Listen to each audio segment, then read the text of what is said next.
ஒரு புள்ள தவறு செய்தா, ஒரு புள்ள பிழை செய்கிறதா, அந்த பிள்ளையை பதுவா செய்கிற பழக்கம் தான் எங்களில் நிறைய பேருக்கிட்ட இருக்குது. அப்படித்தானே? புள்ளைக்கு நாசமா போனவனே ஏசுற வார்த்தை எரும மாடே. அன்பாண்டவர்களே, எரும மாட்டுக்கு மேல மழை பெய்யற மாதிரின்னு சொல்லுவாங்க. நீங்க உங்களோட புள்ளைய பார்த்து எரும மாடு எரும மாடுன்னு ஏசுவீங்க. காலப்போக்கில் அந்த புள்ள எரும மாடாவே போகும். புள்ளைய பார்த்து மகனை இங்க வாங்கோண்டா அது மாடு மாறி போகும். என் மாட்டுக்கு விளங்காதே லாங்குவேஜ். அப்படித்தானே?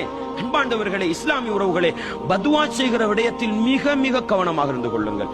மிக மிக கவனமாக இருந்து கொள்ளுங்கள். அன்பாண்டவர்களே, இஸ்லாமிய உறவுகளே, சில நேரம் நாங்க பெற்றெடுத்த புள்ள சில நேரம் தவறு செய்யும், பல நேரம் தவறு செய்யும். அந்த புள்ளைய பார்த்து வாய் கூசாம ஹராங்குட்டி அப்படின்னு சொல்ற பெற்றோர்களை பார்க்கிறோம். வேண்டாம் சகோதரர்களே. ஹராங்குட்டின்னா என்ன அர்த்தம்? உங்களை கொண்டு போய் குழி தோண்டி உங்களை கழுத்து வரைக்கும் புதைச்சி கல்லடிச்சு கொலை செய்யப்பட வேண்டியவங்க நீங்க.